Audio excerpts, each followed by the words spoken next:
श्री शिवाय नमस्तुभ्यम। हर हर महादेव। गुरुजी पंडित प्रदीप मिश्रा जी के द्वारा पार्थिव शिव महापुराण कथा दिल्ली से शुरू हो गई है और आज कथा का दूसरा दिन था। ये कथा 17 अप्रैल से 23 अप्रैल तक चलने वाली है, जिसका श्रवण आप दोपहर में 1 बजे से 4 बजे तक आस्था यूट्यूब के माध्यम से कर सकते हैं। आज 18 अप्रैल दूसरे दिन की शिव महापुराण कथा में गुरुजी ने कुल 11 उपाय पत्र उपयोगी जानकारियाँ दी हैं। यदि किसी कारणवश आपने आज कथा नहीं सुन पाए हैं तो पूरी कथा का रास्ता तो आपको छोटे से वीडियो से प्राप्त होगा। साथ ही 19 अप्रैल वैशाख रविवार का दिन है और इसमें किए जाने वाले विशेष उपाय की भी जानकारी आपको इसी वीडियो के माध्यम से प्राप्त होगी। साथ ही गीता प्रेस गोरखपुर की शिव महापुराण कथा के अध्याय का रोज हम एक पाठ करते हैं और वही जो हम पाठ करते हैं आपको भी सुनाने का प्रयास करते हैं, तो वो भी इस वीडियो में आपको श्रवण करने को मिलेगा और आप उससे अधिक से अधिक पुण्य लाभ की प्राप्ति कर सकते हैं। जैसा कि वैशाख का महीना चल रहा है, वैशाख के महीने में सत्कर्म कीजिए, कथाओं का श्रवण कीजिए, इनका बहुत महत्व होता है। तो बढ़ते हैं आज की कथा की पहली जानकारी की ओर। गुरुजी ने कहा, बस आपको इस बात का ध्यान रखना है कि शिव की शरणागति हमें कैसे प्राप्त करना है, भक्ति कैसे प्राप्त करना है, कृपा कैसे प्राप्त करना है। आप इन 3 चीज़ों पे ध्यान देंगे तो आपको शिव जी की शरणागति भी प्राप्त होगी, शिव जी की भक्ति प्राप्त होगी, शिव जी की कृपा भी आपको प्राप्त होगी। बढ़ते हैं अगली दूसरी जानकारी की ओर। गुरुजी ने कहा, माता महाकाली ने भोलेनाथ के कहने पर कहा, हाँ मैं संसार की प्रत्येक नारी के अंदर निवास करूंगी, पर ऐसा करने से नारी का क्या कार्य होगा? तो महादेव जी ने कहा, नारी का कार्य उसके परिवार कुटुंब में आने वाले कष्टों को समाप्त कर देना होगा। बढ़ते हैं अगली तीसरी जानकारी की ओर। जैसे एक छोटा सा बीज बड़े पेड़ का निर्माण कर देता है। जब हम एक छोटा बीज लगाते हैं और वो एक पेड़ के रूप में आ जाता है, वो हमें फल प्रदान करता है, फूल प्रदान करता है, पुष्प देता है, पत्तियां देता है और आपका एक छोटा सा पुण्य आपके पूरे जीवन को बदल देता है। उसी तरह 15 मिनट का गुस्सा आपकी पूरी ज़िंदगी को तबाह भी कर सकता है। तो आपको इन चीज़ों का भी ध्यान रखना चाहिए। जहाँ पुण्य का कार्य आपको छोटा सा भी मिले तो उसमें आपको पीछे नहीं हटना चाहिए, आपको पुण्य कर्म करना चाहिए और गुस्से से आपको बचना चाहिए। गुस्सा 15 मिनट का भी है, 2 मिनट का भी है, तो उसका जो अंजाम होता है, परिणाम होता है, वो बहुत बुरा होता है। कई बार थोड़े से गुस्से में ही गलत चीज़ें हो जाती हैं, अपशब्द बोला जाता है, तो उससे भारी नुकसान हमें भुगतना पड़ सकता है। बढ़ते हैं अगली चौथी जानकारी की ओर। गुरुजी ने कहा, यदि तुमसे मतलब रहेगा तो तुमको जोड़ लेंगे, अपने पास बुला लेंगे, क्योंकि तुम्हारे पास धन है, तुम्हारे पास वैभव है, संपदा है, पदवी है। और यदि ये सब नहीं होगा तुम्हारे पास तो भी महादेव ही हैं जो आपका साथ कभी नहीं छोड़ेंगे, वो देवादेव महादेव ही हैं। इसके अलावा सब आपका धन देखकर, वैभव देखकर, संपदा देखकर, पदवी देखकर आपसे जुड़े रहते हैं। यदि ये सब नहीं होगा तो ऐसे लोग आपको पूछेंगे भी नहीं। बढ़ते हैं अगली 5वीं जानकारी की ओर। जैसे काशी में शमशान है, वैसे ही कुबेरेश्वर धाम में भी शमशान है। जैसे काशी में ज्ञानवापी कूप है, वैसे कुबेरेश्वर धाम में भी कूप है। जहां आप कंकर शंकर पूजन करते हैं उसे छत डालकर ढक दिया गया है। जैसे काशी में वृक्ष हैं, वैसे ही कुबेरेश्वर धाम में भी 300 साल पुराने वट वृक्ष हैं।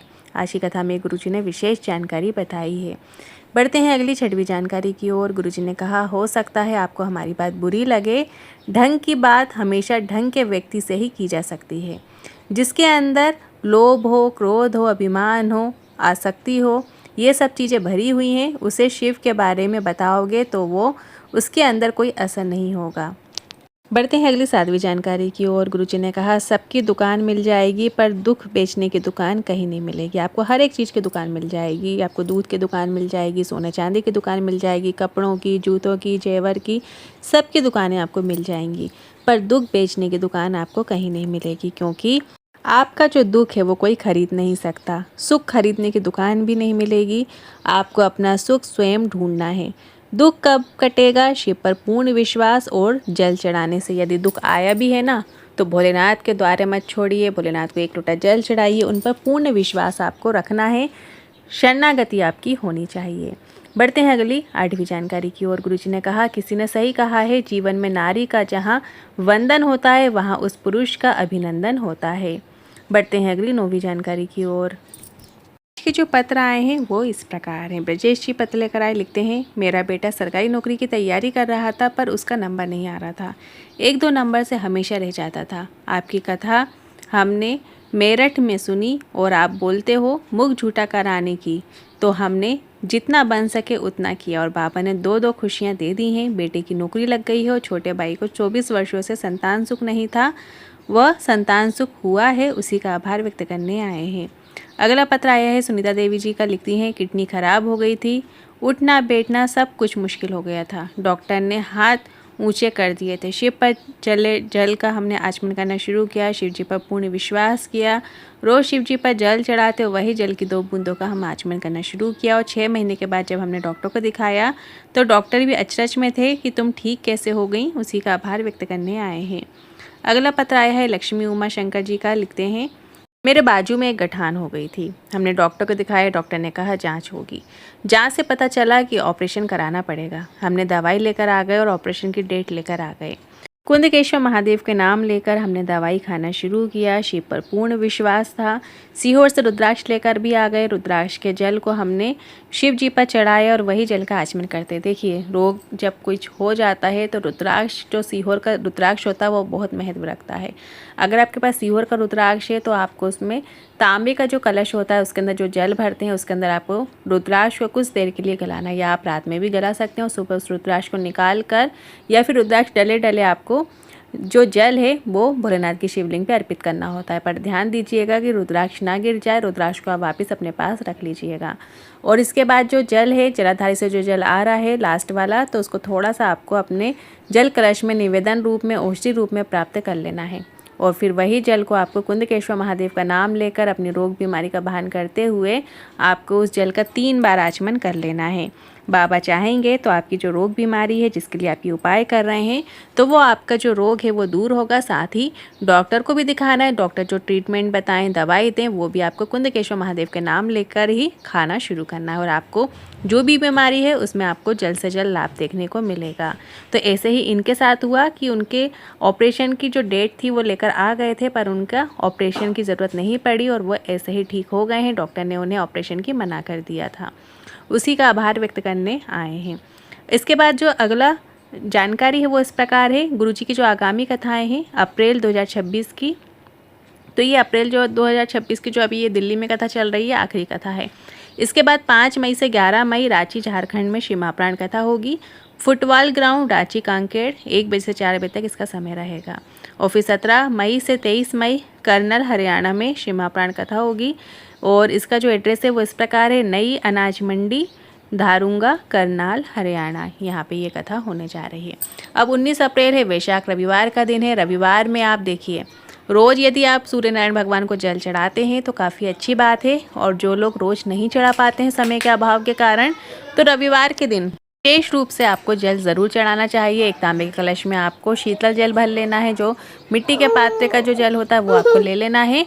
इसके बाद उस तांबे के कलश में आपको थोड़ी सी रोली कुमकुम डाल लेना है, थोड़े से चावल के दाने और थोड़ी सी काली तिल आपको डाल लेना है। और इस जल से आपको फिर सूर्य नारायण भगवान को अर्घ देना है। देखिए, अर्घ देते समय हमेशा अपनी आंखें खुली रखना है। कई लोग क्या होता है, अर्घ देते हैं तो अपनी आंखें बंद कर लेते हैं, पर आपको खुली आंखों से जो जल की धार होती है उस जल की धार में से आपको सूर्य नारायण भगवान के दर्शन करते हुए फिर अर्घ देना होता है। तो इसी तरीके से आपको जल अर्पित करना होता है। ओम घृणी सूर्याय नमः मंत्र का भी स्मरण कर सकते हैं, या ओम सूर्याय नमः मंत्र का उच्चारण करते हुए आपको जल अर्घ देना होता है। और कई लोग ये क्वेश्चन करते हैं कि जैसे हम सूर्यनारायण भगवान को अर्घ देते हैं तो जो छींटे होते हैं वो हमारे ऊपर आते हैं, जैसे पैरों में छींटे लगते हैं हम जो अर्घ देते हैं, तो उसका कोई दोष बनता है क्या? पर ऐसा नहीं होता, उसका कोई दोष नहीं बनता है। तो ऐसा कुछ नहीं है कि आपको छींटे लगेंगे तो हमें दोष लगेगा, ऐसा नहीं होता। और इसके बाद भोलेनाथ के मंदिर में 1 लोटा जल तो आपको शीतल जल चढ़ाना ही है। या आप भोलेनाथ के मंदिर नहीं जा पाते हैं तो अपने ही घर का जो मंदिर है जिसमें आपने कंक शंकर रखे हुए हैं, नर्मदेश्वर शिवलिंग रखे हैं, जो भी शिवलिंग आपके घर में है, उन्हें भी आप जल से स्नान ज़रूर कराइएगा और त्रिपुंड बनाइएगा। इस तरीके से आप कल के दिन वैशाख रविवार में आप ये चीज़ें कर सकते हैं। अब शिव महापुराण अध्याय रुद्र संहिता का आज का श्रवण आप ज़रूर कीजिए। श्री शिवाय नमस्तुभ्यम, हर हर महादेव। आज हम रुद्र संहिता का 16वां अध्याय का श्रवण करेंगे, जिसमें दिया हुआ है ब्रह्मा जी की संतानों का वर्णन और सती तथा शिव की महत्ता का प्रतिपादन। ब्रह्मा जी बोले, हे नारद, तदंतर मैंने शब्द आदि सूक्ष्म भूतों का स्वयं ही पंचीकरण करके उनसे स्थूल आकाश, वायु, अग्नि, जल, पृथ्वी की सृष्टि की। पर्वतों, समुद्रों, वृक्षों और कला से लेकर युग पर्यंत कालों की रचना की। हे मुने, उत्पत्ति और विनाश वाले और भी बहुत से पदार्थों का मैंने निर्माण किया, परंतु इससे मुझे संतोष नहीं हुआ। तब सांब सदाशिव सांब शिव का ध्यान करके मैंने साधना परायण पुरुषों की सृष्टि की। अपने दोनों नेत्रों से मरीचि को, हृदय से भृगु को, सिर से अंगिरा को, व्यान वायु से मुनिश्रेष्ठ पुलह को, उदान वायु से पुलस्त्य को, समान वायु से वशिष्ठ को और अपान से क्रतु को और दोनों कानों से आत्रि को, प्राण वायु से दक्ष को, गोद से आप को तथा छाया से कर्दम मुनि को उत्पन्न किया और संकल्प से समस्त साधनों के साधन रूप धर्म को उत्पन्न किया। हे मुनिश्रेष्ठ, इस प्रकार महादेव जी की कृपा से इन उत्तम साधकों की सृष्टि करके मैंने अपने आप को कृतार्थ समझा। इसके बाद संकल्प से उत्पन्न हुआ धर्म मेरी आज्ञा से मानव रूप धारण करके उत्तम साधकों के द्वारा आगे प्रवर्तित हुआ। इसके बाद मैंने अपने विभिन्न अंगों से देवता, असुर आदि असंख्य पुत्रों की सृष्टि की और उन्हें भिन्न भिन्न शरीर प्रदान किए। इसके बाद अंतर्यामी भगवान शंकर की प्रेरणा से अपने शरीर को 2 भागों में विभक्त करके मैं 2 रूपों वाला हो गया। हे नारद, आधे शरीर से मैं स्त्री हो गया और आधे से पुरुष। उस पुरुष ने उस स्त्री के गर्भ से सर्व साधन समर्थ उत्तम जोड़े को उत्पन्न किया। उस जोड़े में जो पुरुष था वही स्वयंभू मनु के नाम से प्रसिद्ध हुआ। स्वयंभू मनु उच्च कोटि के साधक हुए तथा जो स्त्री थी वह शतरूपा कहलाई। वह योगिनी एवं तपस्विनी हुई। हे तात, मनु ने वैवाहिक विधि से अत्यंत सुंदरी शतरूपा का पाणी ग्रहण किया और उससे वे मैथुन जनित सृष्टि उत्पन्न करने लगे। उन्होंने शतरूपा से प्रियव्रत और उत्तानपाद नामक 2 पुत्र और 3 कन्याएं उत्पन्न की। कन्याओं के नाम थे आकुति, देवहूति और प्रसूति। मनु ने आकुति का विवाह प्रजापति रुचि के साथ किया। मझली पुत्री देवहूति कर्दम को ब्याह दी और उत्तानपाद की सबसे छोटी बहन प्रसूति प्रजापति दक्ष को दे दी। उनमें प्रसूति के संतानों से समस्त चराचर जगत व्याप्त है। रुचि के द्वारा आकुति के गर्भ से यज्ञ और दक्षिणा नामक स्त्री पुरुष का जोड़ा उत्पन्न हुआ। यज्ञ से दक्षिणा के गर्भ से 12 पुत्र हुए। हे मुने, कर्दम द्वारा देवहूति के गर्भ से बहुत सी पुत्रियां उत्पन्न हुईं। दक्ष से 24 कन्याएं हुईं। दक्ष ने उनमें से श्रद्धा आदि 13 कन्याओं का विवाह धर्म के साथ कर दिया। हे मुनीश्वर, धर्म की उन पत्नियों के नाम सुनिए। श्रद्धा, लक्ष्मी, धृति, तुष्टि, पुष्टि, मेधा, क्रिया, बुद्धि, लज्जा, वसु, शांति, सिद्धि और कीर्ति, ये सब 13 हैं। इनसे छोटी शेष 11 सुंदर नेत्रों वाली कन्याएं ख्याति, सतपथा, संभूति, स्मृति, प्रीति, क्षमा, सन्नति, अनसूया, ऊर्जा, स्वाहा और स्वधा ये थीं। भृगु, भव, मरीचि, मुनि, अंगिरा, पुलस्त्य, पुलह, मुनिश्रेष्ठ, क्रतु, अत्रि, वशिष्ठ, वही और पितरों ने क्रमशः इन ख्याति आदि कन्याओं का पाणी ग्रहण किया। भृगु आदि मुनि श्रेष्ठ साधक हैं। इनकी संतानों से समस्त लोक के भरा हुआ है। इस प्रकार अंबिकापति महादेव जी की आज्ञा से प्राणियों के अपने पूर्व कर्मों के अनुसार असंख्य श्रेष्ठ द्विज उत्पन्न हुए। कल्प भेद से दक्ष की 60 कन्याएं बताई गई हैं। दक्ष ने उनमें से 10 कन्याएं धर्म को, 27 कन्याएं चंद्रमा को और 13 कन्याएं कश्यप को विधि पूर्वक प्रदान कर दी। हे नारद, उन्होंने 4 कन्याओं का विवाह श्रेष्ठ रूप वाले ताक्षी के साथ कर दिया। उन्होंने भृगु, अंगिरा और कृशाश्व को 2-2 कन्याएं अर्पित की। उन स्त्रियों तथा पुरुषों से बहुत सी चराचर सृष्टि हुई। हे मुनिश्रेष्ठ, दक्ष ने महात्मा कश्यप को जिन 13 कन्याओं का विधि पूर्वक दान किया था, उनकी संतानों से सारा त्रिलोक के व्याप्त हो गया। स्थावर और जंगम कोई भी सृष्टि ऐसी नहीं जो उनकी संतानों से शून्य हो। देवता, ऋषि, दैत्य, वृक्ष, पक्षी, पर्वत तथा तृण, लता आदि सभी कश्यप पत्नियों से पैदा हुए। इस प्रकार दक्ष कन्याओं की संतानों से सारा चराचर जगत व्याप्त हो गया। पाताल से लेकर सत्यलोक पर्यंत समस्त ब्रह्मांड निश्चय ही उनकी संतानों सदा भरा रहता है, कभी रिक्त नहीं होता। इस प्रकार भगवान शंकर की आज्ञा से ब्रह्मा जी ने भली भांति सृष्टि की। पूर्व काल में सर्वव्यापी शंभु ने जिन्हें तपस्या के लिए प्रकट किया था, रुद्रदेव के रूप में उन्होंने त्रिशूल के अग्रभाग पर रखकर उनकी सदा रक्षा की। वे ही सती देवी लोकहित का कार्य संपादित करने के लिए दक्ष से प्रकट हुई। उन्होंने भक्तों के उद्धार के लिए अनेक लीलाएं की, जिनका वामांग वैकुंठ विष्णु है। दक्षिण भाग स्वयं मैं हूँ और रुद्र जिनके हृदय से उत्पन्न है, उन शिवजी को 3 प्रकार का कहा गया है। मैं, ब्रह्मा, विष्णु और रुद्र तीनों गुणों से युक्त कहे गए हैं, किंतु पर ब्रह्मा अव्यय शिव स्वयं सदा निर्गुण ही रहते हैं। विष्णु सत्वगुण में रजोगुण और रुद्र तमोगुण वाले कहे गए हैं। लोकाचार में ऐसा व्यवहार नाम के कारण किया गया है, किंतु वस्तु तत्व इससे सर्वथा भिन्न है। विष्णु अंतःकरण से तमोगुण और बाहर से सत्वगुण से युक्त माने गए हैं। रुद्र अंतःकरण से सत्वगुण, बाहर से तमोगुण वाले हैं। और हे मुने, मैं सर्वथा रजोगुण वाला ही हूँ। ऐसे ही सुरा देवी रजोगुणी हैं, वे सती देवी सत्व स्वरूपा हैं और लक्ष्मी तमोमयी हैं। इस प्रकार पराम्बा को भी 3 रूपों वाली जानना चाहिए। इस प्रकार देवी शिवा ही सती होकर भगवान शंकर से ब्याही गईं, किंतु पिता के यज्ञ में पति के अपमान के कारण उन्होंने अपने शरीर को त्याग दिया और फिर उसे ग्रहण नहीं किया। वे अपने परम पद को प्राप्त हो गईं। तत्पश्चात देवताओं की प्रार्थना से वे ही शिवा पार्वती रूप में प्रकट हुई और बड़ी भारी तपस्या करके उन्होंने पुनः भगवान शिव को प्राप्त कर लिया। हे मुनीश्वर, इस जगत में उनके अनेक नाम प्रसिद्ध हुए। उनके कालिका, चंडिका, भद्रा, चामुंडा, विजया, जया, जयंती, भद्रकाली, दुर्गा, भगवती, कामाख्या, कामदा, अम्बा, मृडानी और सर्वमंगला आदि अनेक नाम हैं जो भोग और मोक्ष देने वाले हैं। ये उनके गुण और कर्मों के अनुसार हैं। इनमें भी पार्वती नाम प्रधान है। इस प्रकार गुणमयी तीनों देवियों और गुणमय तीनों देवताओं ने मिलकर षष्ठी के उत्तम कार्य को निष्पन्न किया। मुनिश्रेष्ठ, इस प्रकार मैंने आपसे षष्ठी क्रम का वर्णन किया है। ब्रह्मांड का यह सारा भाग भगवान शिव की आज्ञा से मेरे द्वारा रचा गया है। भगवान शिव को परब्रह्मा कहा गया है। मैं, विष्णु और रुद्र ये तीनों देवता गुण भेद से उन्हीं के रूप हैं।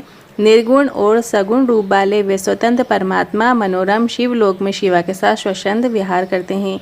उनके पूर्णावतार रुद्र ही साक्षात शिव कहे गए हैं। उन्हीं पंचमुख शिव ने कैलाश पर अपना रमणीक भवन बना रखा है। प्रलय काल में ब्रह्मांड का नाश होने पर भी उसका नाश कभी नहीं होता।